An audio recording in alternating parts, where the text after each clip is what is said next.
Hey kids, it's Mr. Fly here, hope you're well. Welcome back to another video, and welcome back to what is sadly my final ride on the new for 2025 Triumph Tiger 800. Now I've been lucky enough to be borrowing this bike for the last couple of weeks, and I've got to know the bike as well as I possibly can in that time. And although I must say it is a great bike, there are a few little niggles about the bike that I want to bring you in this my final ride review. So if you're interested in 5 things that get on my nerves about the Triumph Tiger 800, stick around and stay tuned.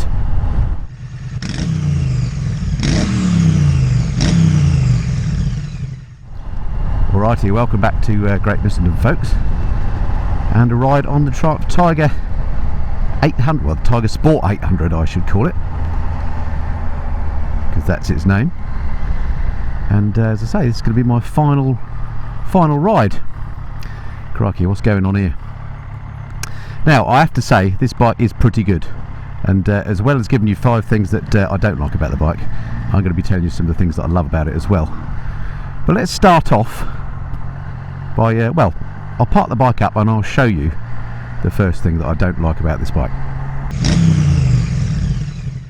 Okay folks, so I've parked up here at Amersham Cricket Club, as it happens, quintessentially British, to show you the first thing that I don't like about the bike. Now it might be a little bit unfair this, because this is something that is only applies if you've gone for this particular option, and that is the luggage on here. Now first thing I would say is it is pretty flipping capacious, which is good news. You know, it's big, so you can carry plenty of stuff, which is pretty important for luggage of course.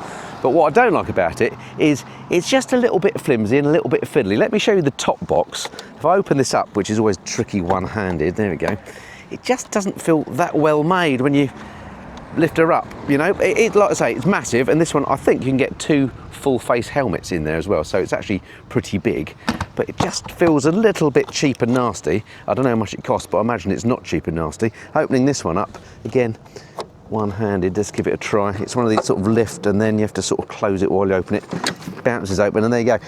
Again, it just feels a bit cheap plasticky to me, but it is big, and to be fair, it's no worse than any other panniers. It does have a rubber seal in here, by the way, so it should be waterproof, and it's got these straps. The other side is exactly the same.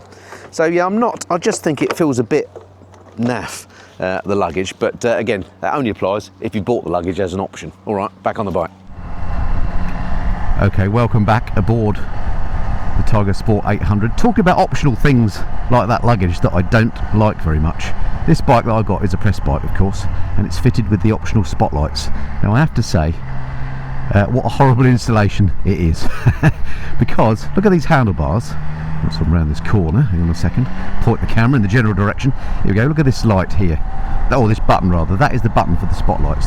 That is the genuine Triumph part if you go for that as an optional extra. It's absolutely hideous. So out of interest, I did a bit of Googling and had a look at other sort of third-party spotlights that you can buy.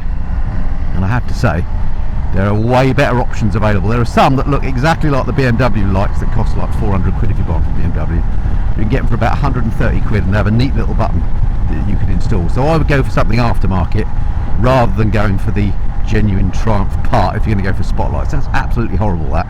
And whilst we're talking about buttonage, there's something else about the bike that I don't think is that great. So again, let me jump off the bike and show you this one. Okay, more button-related whinging then about the Tiger Sport 800, and this is a bit of an odd one because it's both a whinge and it's a plus point. So the bike does have cruise control, that's a great thing.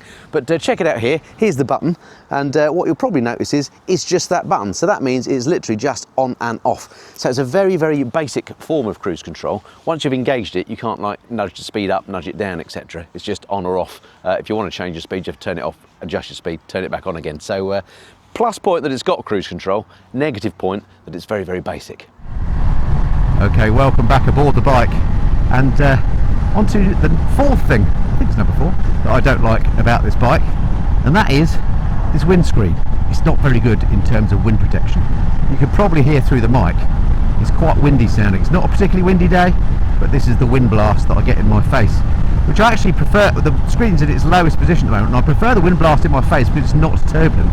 If you put the screen up, it's manually adjustable, and that in itself is a bit of a faff. There we go. I then get more turbulent air spilling onto the top of my head, and that's even worse. That sort of buffets me around. I'm only doing like 55 miles an hour, so yeah, The windscreen on here, not much cop, I'm afraid. Alright, on to the next thing, and possibly this is the most significant thing that I don't like about the Tiger Sport 800, and that is this TFT. I know I'm not alone in this because lots of people have mentioned this on the first video. It's just, to me, it looks like something from a bike 20 years ago. It's perfectly clear, it shows you everything you need, but there's just something about it that just looks a bit sort of basic. Even if, as I think I mentioned in the first ride review, and by the way, if you haven't seen that and you want to go through the specs, I'll put a link in the corner to that video. Even if they got rid of this shiny perspex screen on it and just put a matte one on so it wasn't so reflective, that would be an improvement. But yeah, come on Triumph, give us some decent TFTs. Have a look at what BMW do, copy that, then you'll be fine. Or even copy one of the Chinese ones, that'd be novel, wouldn't it? Alright, now having said all that, this bike is really, really good, and I was clutching at straws to find things to say negative about the bike, to be honest. And two of those things are to do with aftermarket parts, aren't they? The luggage and the not aftermarket, but optional extras, the luggage and the big button for the spotlights. Well, if you just buy the bike as it is and you take it, you know, at face value, then there's loads to love about this bike. And what I've really come to love is the comfort on this bike. The riding position is absolutely superb. Your legs are quite straight down, you sat upright, and it's a really nice place to be. You could ride for mile after mile on this, no problem at all. Comfort is great. Then the jewel for me is this absolutely sweet triple cylinder engine. It puts out 113 brake horsepower, which for road riding is just in the sweet spot, isn't it? Well, I think it is anyway. There's enough go there to keep you up with traffic on the motorway, to do overtakes, everything else.